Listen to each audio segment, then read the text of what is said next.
Hey everybody, welcome back to Das Lab. Continuing on with our CB750 Nighthawk S 1984 project. Last time we took apart the 4 carburetors. It's a 4-cylinder vehicle, and got them all separated, and now we're going to take apart one of the carbs and show you what we're going to get ready to clean. I've had a horrible discovery that I've actually snapped off one of the little tangs here for the choke lever. I found this sitting on the workbench. I'm gonna have to go back and look at the video and see when exactly I did that. So I guess I was getting a little bit too forceful when I was taking off the choke rod or something. So that sucks. I don't know if I'm going to be able to get a new one of those, but if you take it apart here, I might be able to,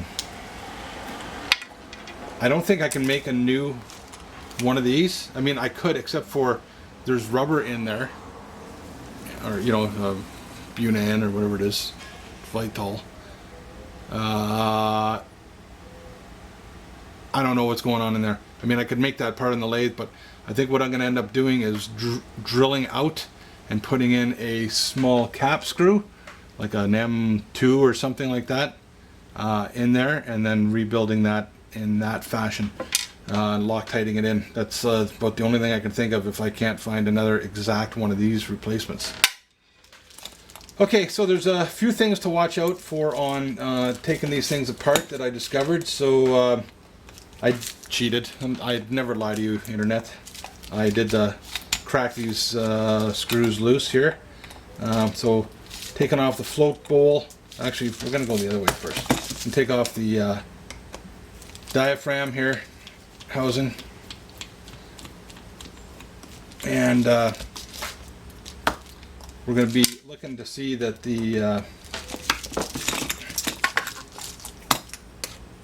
polymer is in good shape and that there's no rips or tears. And we're going to look at the needle valve. Now, I'm not sure where all the oil rings are in a carburetor like this. I found one that I was shocked at finding with the one of the jets, and that's what I want to basically show you. Okay, so keeping in mind these are not all the same length. There is a long one. Not sure what that was for. Maybe for some bracket. Now what I've done too is I'm keeping all the number 1 carburetor parts in one bin, number 2 in one bin, number 3 in one bin, number 4 in one bin. So okay, when you pull that off, that's spring loaded. Don't go fooling around with that spring, you know, Hooke's Law and all that stuff. I'm sure it's got the right tensions on it. You don't want it stretched, you don't want it compressed. And then carefully noticing that there's an indexing tab here, okay, an indexing tab, that diaphragm, and that should slide in and out nicely.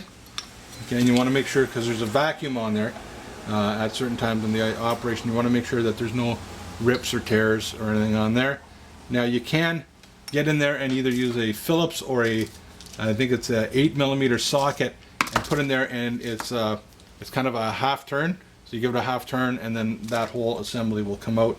And I don't know if there's any real need to do that, but that's how you would do that. Not much else to see on that side. On the other side, there's a float bowl, of course. I'm going to have to clean all these parts. Now, again, I did do this 10 years ago. I took apart the whole carburetor system, cleaned it out almost completely. And I'll show you the one part that I didn't do. And now I've been pretty good at keeping this drained, but you can see there's still a little bit of residue in the bottom. Now this screw over here is your drain screw. So when you store it, you know, you got the on-off valve on the tank.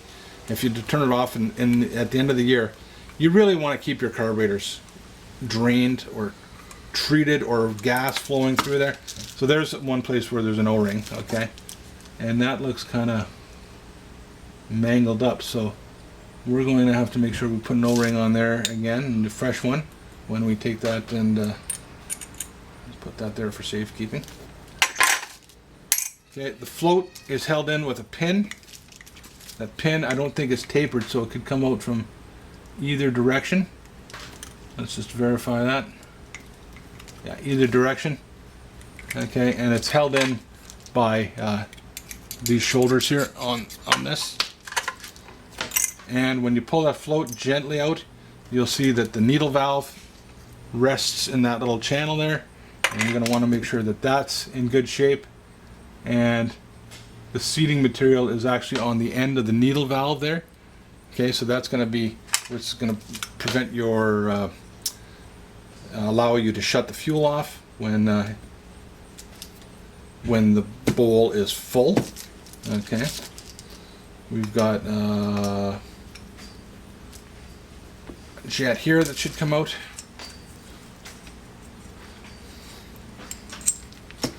Okay, and that's got to be cleaned with all those little orifices. Got a jet here. Again, do not strip. Make sure you're using a good screwdriver that's not rounded off, nothing like that. You want to make sure that it's as good of integrity as you can possibly get. Again, something that has to be cleaned, all those little orifices and stuff like that. We're going to be using the ultrasonic. No rings, no seats down there.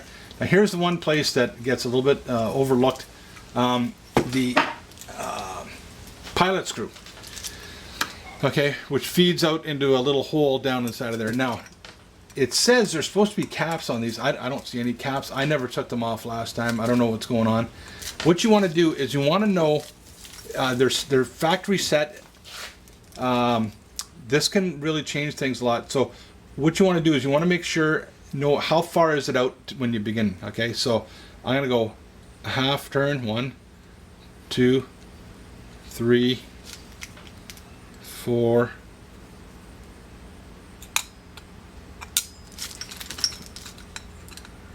Yeah, I got the shakes. 5. Okay. For the love of God, do not over tighten these. You can destroy the seat. You can wreck everything if you over tighten this. I tightened that up just till I felt the resistance start to go up a little bit. You don't want to torque it in there at all. Okay, this is the third carburetor I've taken apart, and they've all been at 2.5 turns. Okay, so that's going to be my starting point when I put this all back together. I'm not a carburetor guy, okay, by any means, but it's probably more important that they're all set the same as to exactly where they're actually set, because you want the same sort of flow characteristics.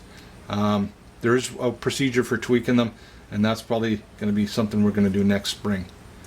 Okay, now what's interesting in here is there is a very delicate pilot valve in there. I discovered there is a spring. There's also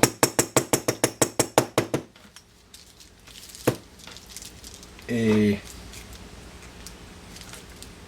washer and an O-ring.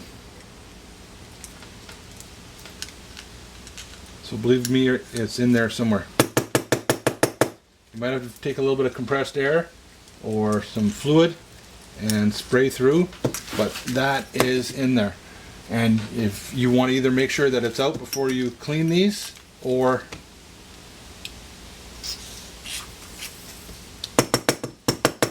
there it is, popped out.